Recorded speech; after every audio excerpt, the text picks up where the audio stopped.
ॐ नमः सिद्धेभ्यः। ॐ नमः सिद्धेभ्यः।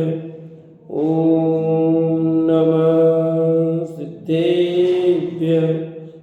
ॐ जय जय जय। नमोस्तु नमोस्तु नमोस्तु। नमो अर्यन्ताणं नमो सिद्धाणं नमो ऐरियाणं नमो वज्रायाणं नमो लोये सवसाणं। मंगलम भगवान वीरो मंगलम गौतमो गणी मंगलम कुंद कुंदारो जैन धर्मोस्तु मंगलम सर्वमंगलम मांगल्यम सर्वकल्याणकारकं प्रदानं सर्वधर्माणां जैनं जयतु शासनं जैनं जयतु शासनं जैनं जयतु शासनं। त्यूवणगिरियम देवं वंदिता त्यूवणिंद परिपूज्यं वोचम अनुपेयाओ भवे जनानंद जननियो। बोले नीलवाणी मात की जय। बोले सरस्वती मात की जय। कार्तिक ज्ञानोपेक्षा नाम का ग्रंथ कार्तिक की स्वामी विरचित और अपनी चर्चा जीवों की आयु के संबंध में चल रही है लोकानुप्रेक्षा में।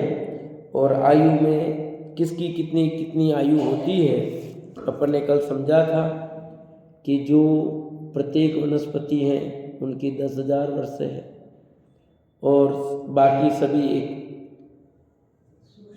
सूक्ष्म और बादर दोनों साधारण वनस्पति के और पृथ्वी का एक जल का एक अग्नि वायु का एक इनके साधारण सूक्ष्म के सबके अंतर्मूर्त हैं। फिर अपन ने इनके विस्तार से बादर की भी बात समझी थी।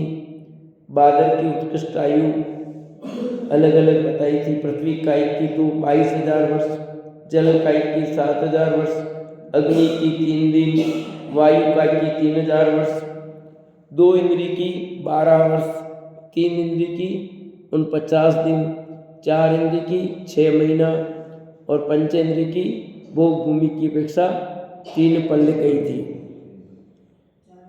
और उसके बाद जगन आयु तो सबकी त्रिंज और मनुष्यों की अंतर्मूर्त गई थी। देवनारियों की आयु कम से कम 10,000 वर्ष, अधिकतम 33 सागर बताई थी। ये सब चर्चा होने के बाद अब आते हैं गाथा नंबर 166 पर पेज नंबर 77। कहते हैं कि एकेंद्रिय आदि जीवों के शरीर की अवगाहना उत्कृष्ट जगन्य 10 गाथाओं में कह रहे हैं।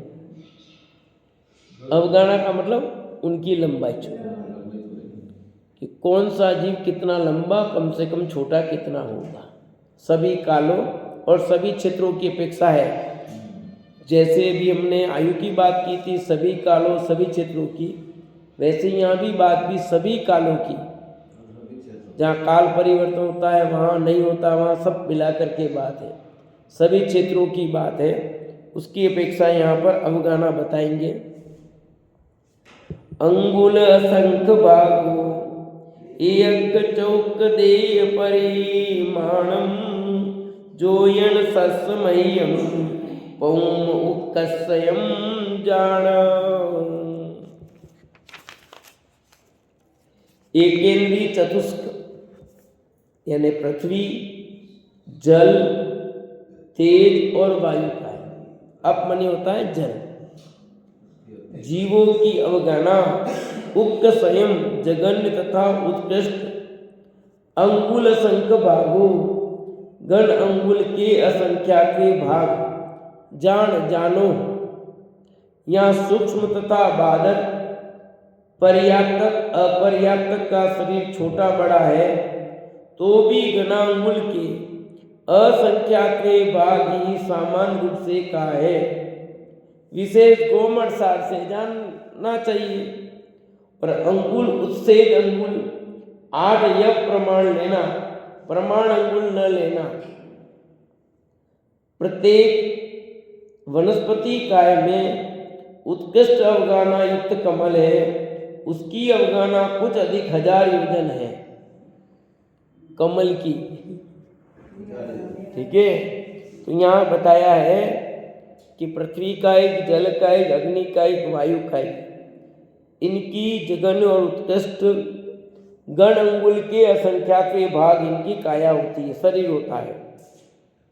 ठीक है, यहाँ लिखा सूक्ष्म बादर पर्याप्तक अपर्याप्तक का शरीर छोटा बड़ा है तो भी गणा अंगुल के संख्यात भाग ही सामान्य रूप से का है।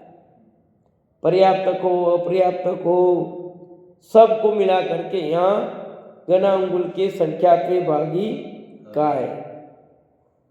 फिर यहाँ पर और बताया, जो विशेष बात बताई है, उससे अंगुल 8 यव प्रमाण लेना, 8 यव बराबर।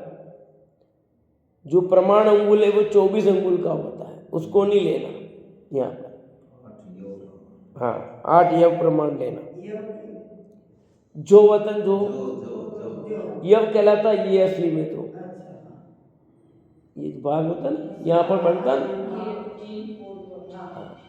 जब समझ लो जो का दाना होता है ना, इस टाइप का ही बनता है अपना यहाँ पे।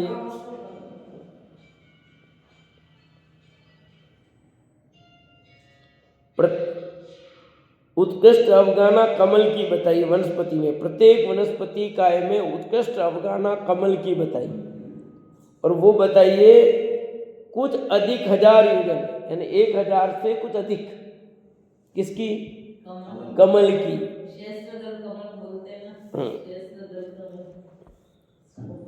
1000 योजन, एक योजन नहीं, 1000 योजन से कुछ अधिक की काया वाला कमल हो सकता है। प्रत्येक वनस्पति हो, प्रत्येक वनस्पति। आपने वर्णन जब पढ़ा हो भगवान के समुद्र का, ऐरावत हाथी, और ऐरा हाथी पर लक्ष्मी, उस पर कमल खिलता, कितना बड़ा कमल और उस पर फिर नृत्य, तो कमल कितना बड़ा होगा सोचो। वो वनस्पति का ही नहीं है परमा, ये ध्यान रखना, वो वनस्पति का ही नहीं है। यहाँ पर जो बात चल रही है वो प्रत्येक वनस्पति की चल रही है। सब आ रहा है, सब आ रहा है, का होगा अभी सब नीचे दे रखा है, कब होगा कब, सब चीजें। 10 गाथाएं जो हैं, उन 10 गाथाओं में क्रमशः वर्णन आ रहा है।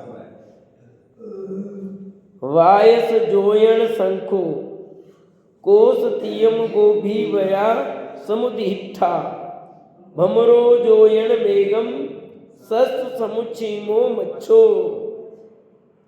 कहते हैं वायस जोयण शंखो, द्विइंद्रिय में शंख बड़ा है। शंख होता है, शंख जो बजाते हैं, वो भी 2 इंद्रिय होता है, 2 इंद्रिय शंख। उसकी उत्कृष्ट अवगाना 12 योजन लंबी है। कितनी? 12 योजन लंबी उत्कृष्ट शंख हो, उसकी 12 योजन, यानी 2 इंद्रिय जीव की अवगाना उत्कृष्ट शंख की होती है, और वो 12 योजन की हो सकती है। और 1 योजन में कितने कोष बताए?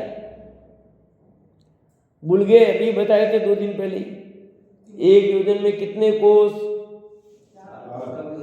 क्या 4 कोष बताए थे? 2000 कोष का 1 योजन बताया था। छोटा भी होता है, दोनों होते हैं। प्रमाण है वो 2000 का, ऐसे अलग अलग दोनों मिलते, इसलिए कौन सा कान आया वो भी समझना जरूरी है। त्रिइंद्रिय में गोभी का बड़ा है, उसकी उत्कृष्ट अवगाना 3 कोष की। गोभी का कहते हैं कान खजूरा, कण खजूरा, उसकी उत्कृष्ट अवगाना 3 कोष लंबी है।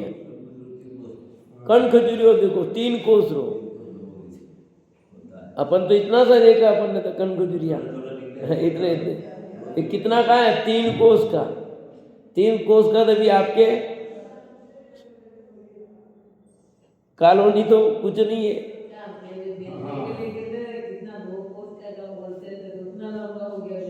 3 कोस कितना नप जाएगा यहाँ से उदयपुर, समझ लो।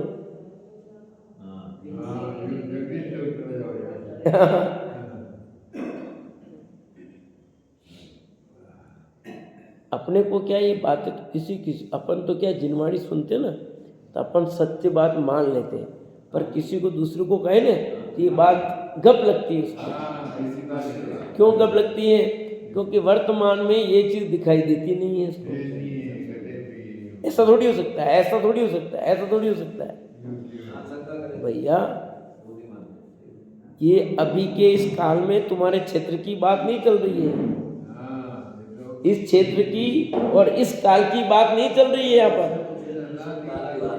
ये तो समस्त कालों की मिलाकर के बात है और सर्व क्षेत्रों की बात है। इसलिए एक 2 मुख का न्याय की घटना सुनाई थी मैंने पहले, याद हो? 2 मुख का न्याय पता है? नहीं, 2 मुख का न्याय। एक व्यक्ति था जिसके गांव में बहुत मिर्ची होती थी, ढेर। वो दूसरे गांव गया, उसने कहा तुम्हारे यहाँ जैसे चने के ढेर है ना, वैसे वहां मेरे मिर्ची के ढेर है। उन्होंने कभी मिर्ची के ढेर ऐसे देखे नहीं थे, उन्होंने चनों के ढेर देखे थे। माँ के लोग ये झूठ बोलता है, इसको 2 मुक्का मारो, भगाओ। उसको वहां से भगा दिया और वहां से वापस गांव आया तो गांव में कहा उसको कि भैया जैसे अपने यहाँ मिर्ची के ढेर है ना, वहां मैंने चने के ढेर देखे।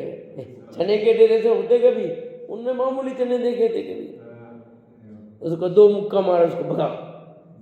तो दोनों जगह 2 मुक्के पड़े उसको, समझ आएगी? क्योंकि उसने बेचारे चने भी देखे, मिर्ची भी देखी थी, पर उन लोगों ने मिर्ची नहीं देखी, इन लोगों ने चने नहीं देखे ऐसे ढेर। समझ आएगी? तो ऐसा ही होता है। तो जिन लोगों ने पूरे इतिहास काल को देखा नहीं, समझा नहीं, उनको जिनवाणी की ये बातें गप लगती है।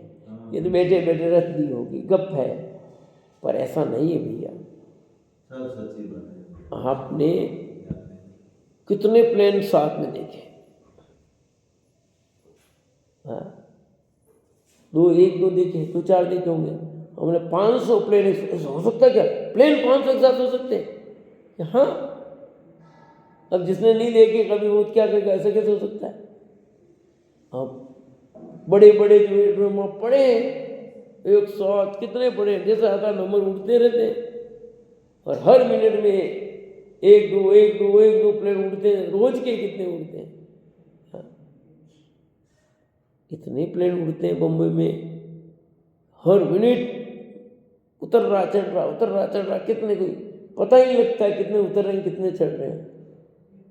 और अपने यहाँ तो गिनती के उतरते हैं, गिनती के चढ़ रहे हैं। तो अपने को ऐसा लगता है ऐसा थोड़ी हो सकता है। तो जिसने कुछ देखा नहीं हो उसको ऐसा ही लगता है। तो जिनवाणी की बातें जिन्होंने गहराई से सुनी नहीं है, समझी नहीं है, वो उनको सामान्य रूप से बात कहेंगे तो उनको लगेगा सब झूठी है। इतना बड़ा खनखजुरिया हो सकता है, इतना बड़ा कमल हो सकता है भाई? कभी भी नहीं हो सकता है। ऐसा पहले भी नहीं हो सकता, अभी भी नहीं, पहले भी नहीं। इतना बड़ा कमल कभी देखा किसने? इतना बड़ा शंख होता कभी?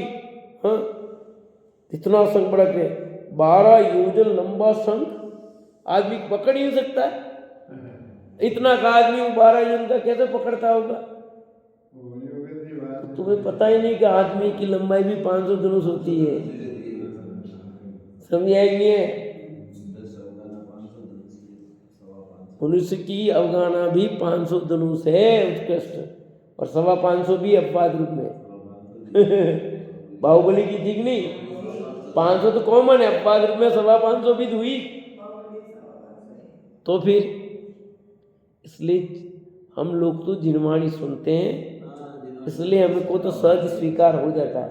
पर आम लोगों को, अपने ही जैनी भाइयों को कहेंगे, उनको ये बात नहीं जचती है, ये समझ में नहीं आती है उनको। पर ये सब सच्चाई है, यहाँ कोई गप नहीं मारी जा रही। क्यों करेंगे, क्या जरूरत पड़ेगी जो गप मारे। यूएसए में तो बहुत धनाढ़ है, उनके अपने अपने छोटे प्लेन है, उसके लिए अलग से एयरपोर्ट बना हुआ है। हाँ तो भाई आज विश्वास करो वो बहुत बड़ा है, इतने धनाढ़ लोग हैं वहाँ। तो आप सोचो कि क्या जिनवाणी की बात आ रही है, वो सब प्रमाणिक है। यहाँ पर कोई ऐसा गप नहीं होता भैया। फिर आगे कहते हैं चतुर इंद्रियों में बड़ा भ्रमर है भोरा, उसकी उत्कृष्ट अवगाना 1 योजन लंबी है। संख्या कितनी बताई थी? 12 योजन। 2 इंद्री 12 योजन। फिर खजूरिया, कन खजूरिया 3 कोस का बताया था। और 4 इंद्री की अवगाना 1 योजन लंबी। और पंचेंद्रियों में बड़ा मत्स्य है, उसकी उत्कृष्ट अवगाना 1000 योजन लंबी है। 1000 योजन लंबी। यह जीव अंत के स्वयंभू रमण द्वीप और समुद्र में जानते हैं। आ गया उत्तर आपके प्रश्न का? मैंने कहा आ रहा है। सबसे बड़ा वही है, इसलिए वहीं पे हो गई थी। 1000 योजन उत्कृष्ट अवगाना, 1000 योजन लंबा मत्स्य। वो कितना बड़ा है, इसको माँ मत्स्य कहते हैं उसको। तो कितना बड़ा है वो, 1000 योजन मतलब कितना बड़ा हुआ भाई, कोई कम है? उदयपुर तो उसमें कितना छोटा सा, उसमें समझ लो कितने उदयपुर आ जाएंगे ऐसे।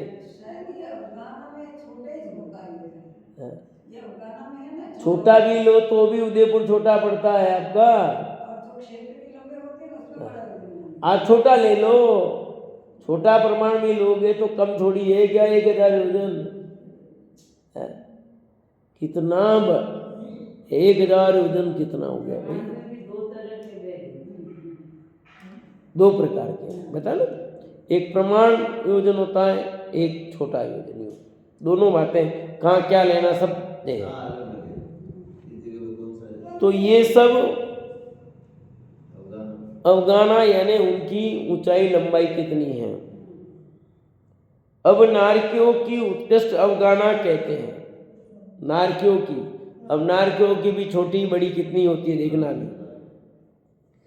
पंचसयाद नुछेया सत्तमण रे हवंति नारैया तत्तो उसेण्य अद्ध अद्धा होंती उवरूरी। पंचसयाद नुछेया सत्तमण रे हवंति नारैया तत्तो उच्छेण्य अद्धा होंती उवरूरी।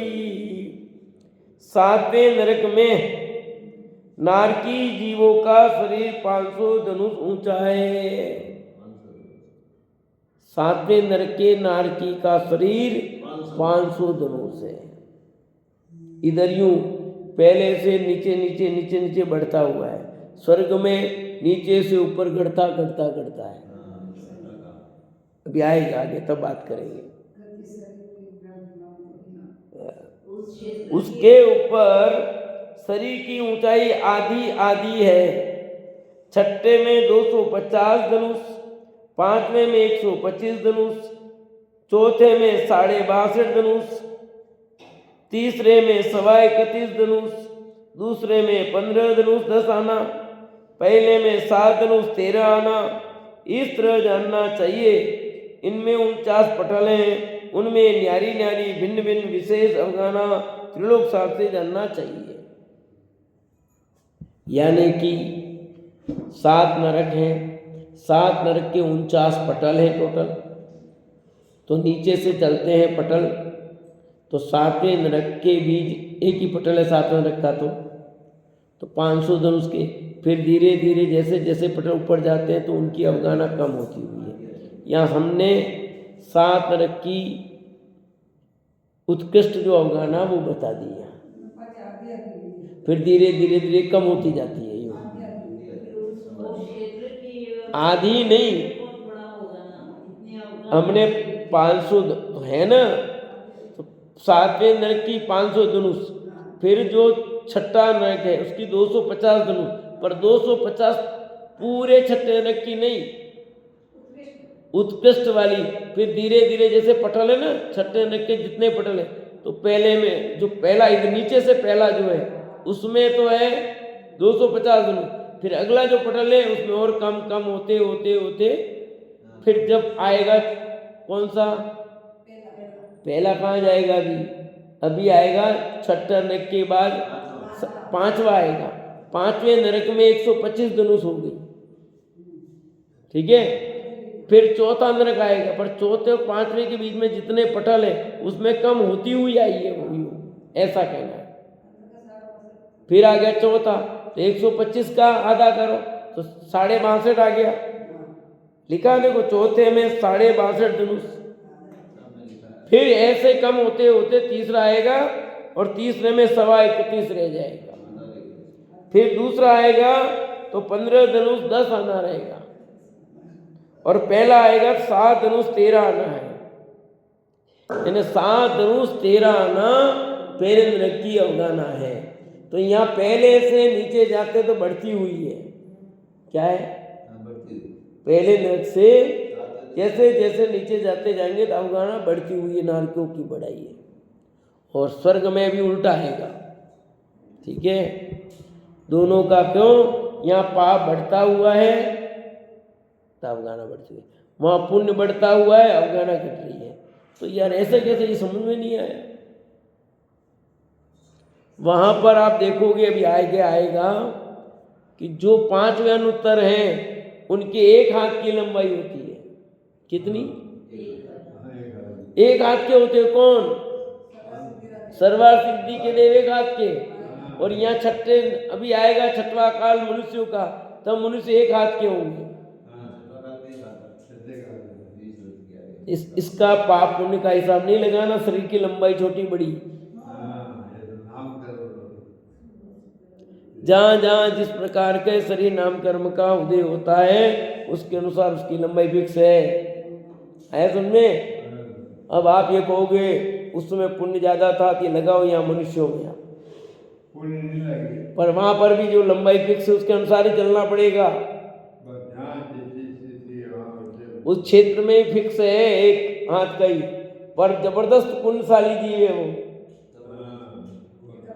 एक हाथ की अवगाना से उनको बहुत दुख हो रहा होगा, तकलीफ पड़ती है, ये तकलीफ नहीं पड़ती है, बहुत आनंद में है। यदि अवगाना अधिक से आनंद विशेष होता हो तो 7वें नरक के नारकी की 500 धनुष की अवगाना है, उनको विशेष सुख होना चाहिए। फिर आया समझ में नहीं, क्या तर्क दे रहा समझ में आया कि नहीं। अवगाना के कम ज्यादा से कोई सुख दुख का लेना देना नहीं है।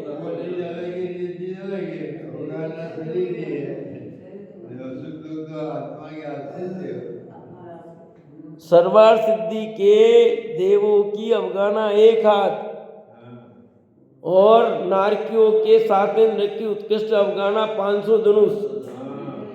तो अवगाना जितनी बड़ी होगी उतना ज्यादा सुख, ऐसा नियम बने। तो सर्वार्थ सिद्ध के जो हैं 5 अनुत्तर के जो देव हैं, इंद्र समझ लो, वायुमिंद्र कहलाते सब, उनको दुख होना चाहिए ज्यादा, और 7वें नरक के नारकियों को सुख ज्यादा होना चाहिए। जबकि होता क्या है, 7वें नरक के नारकी भयंकर दुखी हैं, और 5 अनुत्तर के जो इंद्र हैं वे अत्यंत सुखी हैं। इंद्र जनित सुख की बात से भी देखो, और वहां तो सब सम्यक दृष्टि ज्ञानी धर्मात्मा जीव है सभी के सभी, उस दृष्टि से अतीन्द्रिय सुख भी है उनको और इंद्रिय जनित सुख भी खूब है। तो ये बाहर अवगाना से सुख दुख का नाप नहीं लेना मुझे। आपकी लंबाई मेरे से ज्यादा है इसलिए ज्यादा सुखी, मेरी लंबाई कम है तो मैं ज्यादा दुखी हूं, ऐसा नहीं है, ठीक है। एक न्याय ये भी समझने जैसा है।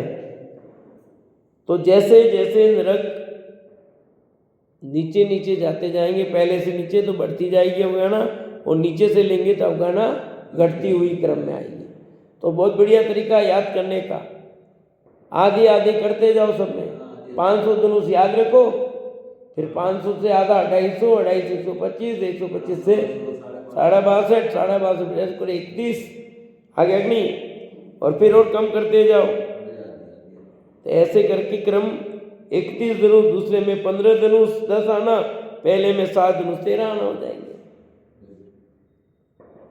अब देवों की अवगणना कहते हैं, जिसकी चर्चा मैं कर चुका हूं। असुराणम पणवीसम शेषम नव भावना यद दंडम भीतर देवान हत्ता जोई सिया सत धनु देया। असुराणम पणवीसम, भवनवासियों में असुर कुमारों के शरीर की ऊंचाई 25 धनुष है। और असुर कुमार के देव कहाँ होते हैं, कहाँ रहते हैं?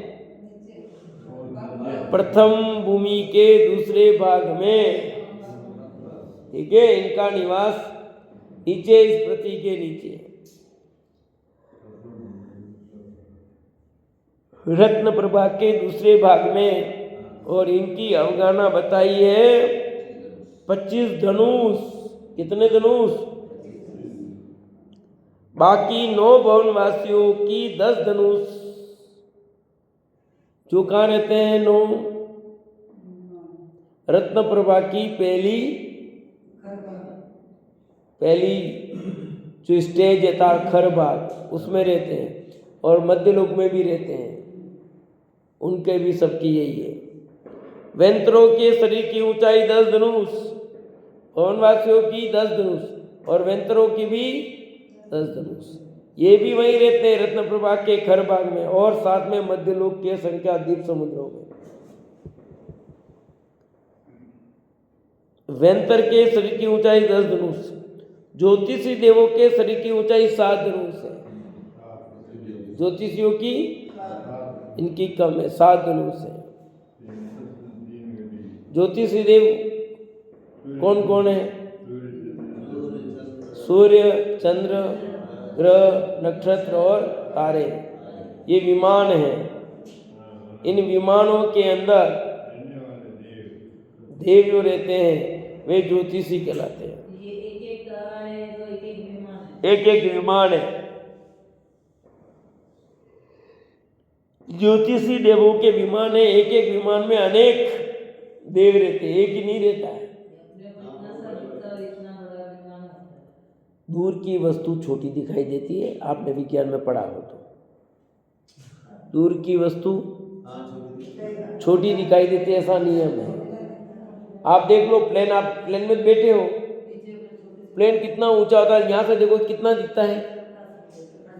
जितना ऊंचा जाता है उतना छोटा दिखता है, और जैसे जैसे पास में बड़ा दिखता है नहीं दिखता है, और जैसे नीचे जमीन पे उतरेगा तो जितना है उतना दिखता नहीं दिखता है। ऐसे तारे तो उस प्लेन से कितने दूर हैं? बादल ही ऊपर है प्लेन तो आपका बहुत नीचे है, बस बादलों के ऊपर ही है, खाली ज्यादा ऊंचा नहीं है। कोई 50 किलोमीटर 100 किलोमीटर ऊंचा तो है ही नहीं। और यहाँ तो योजन बताया 790 योजन से शुरू होती है ऊंचाई, और 900 के अंदर सब समेट लिए। 790 से लेकर 900 के बीच में 110 योजन जो पीरियड बीच का है, उसमें सारे ये ज्योतिषी देवों का निवास है, विमान निवास। तो कम थोड़ी है, दूर है बहुत। तो फिर कितने दिखेंगे? छोटे ही दिखेंगे।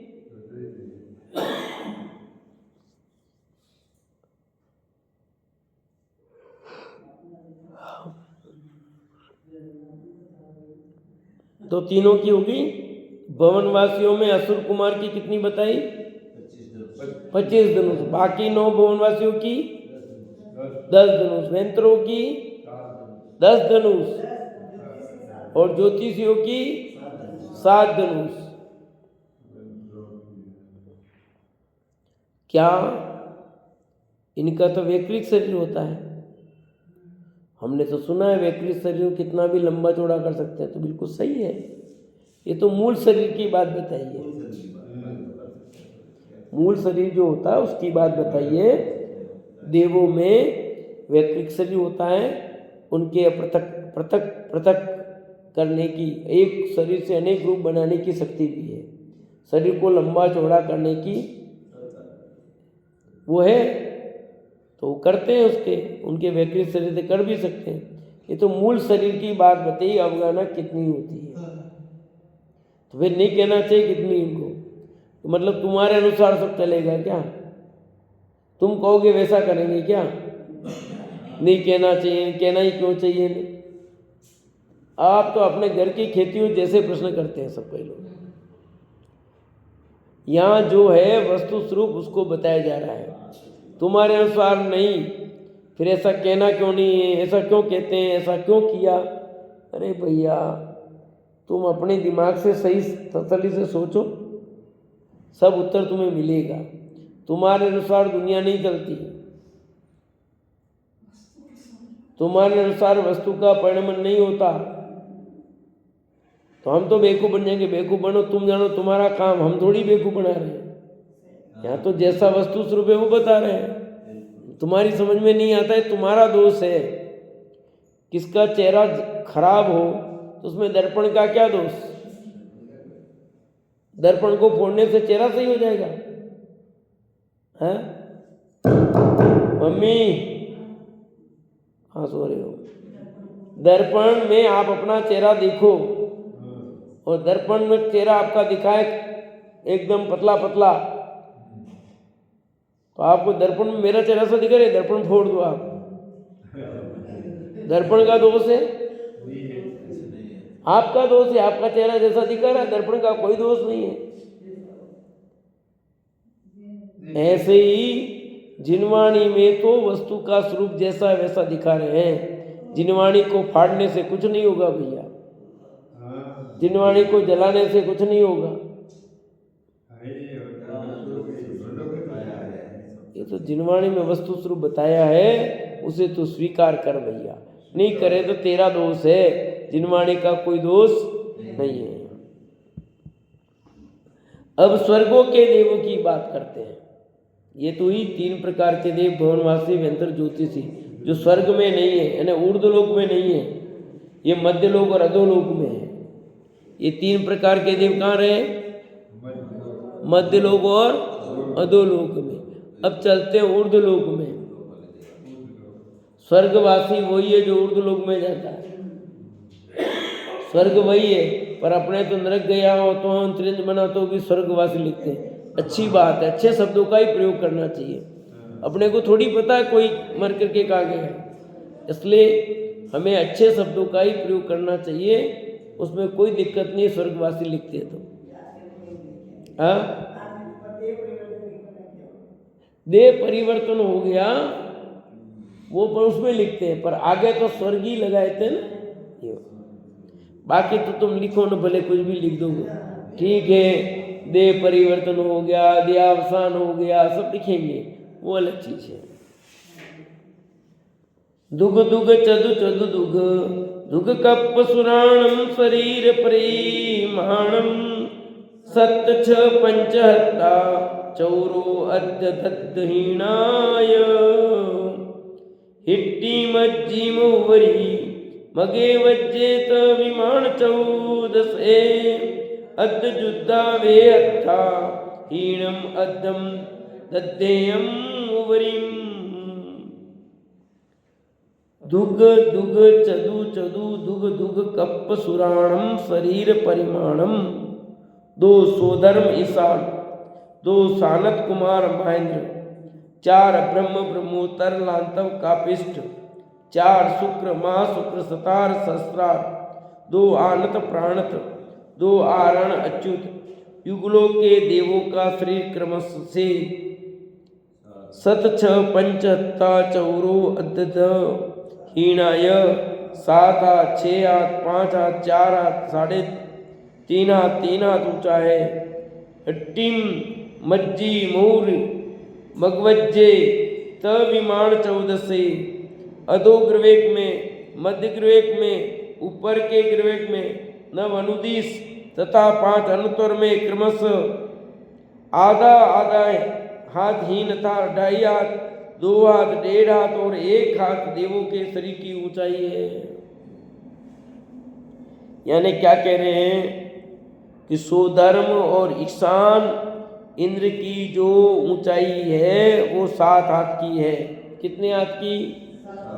फिर सानक और महेंद्र की 6 हाथ। फिर ब्रह्म ब्रह्मोत्तर लांतव कापिष्ट की 5 हाथ। फिर शुक्र महाशुक्र सतार सहस्रार की 4 हाथ। फिर आनत प्राण की 3.5 हाथ। फिर आरण और अच्युत की 3 हाथ। आ गया?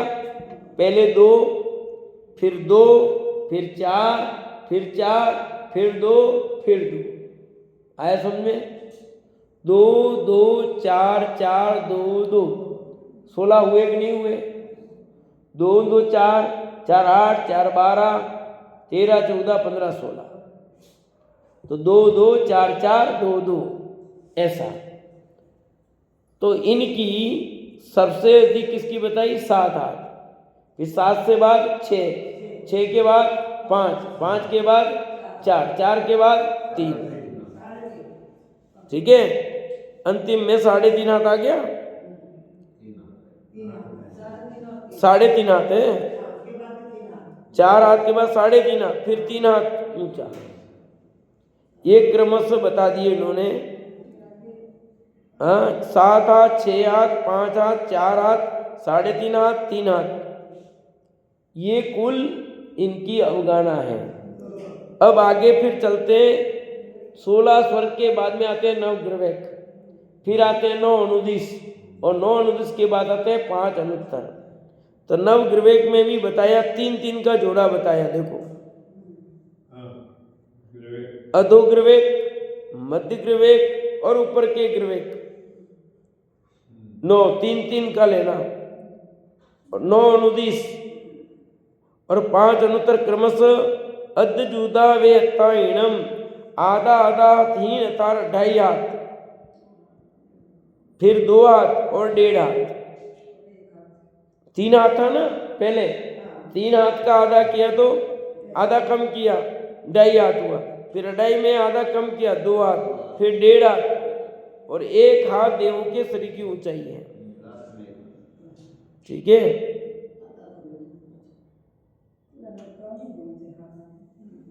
और अंतिम में 1 हाथ रहा है। तो ये सब शरीर। अब 12-13वें क्षेत्र के काल की अपेक्षा मनुष्यों के शरीर की ऊंचाई अपन कर लेते हैं, ये पूरी कर लेते हैं।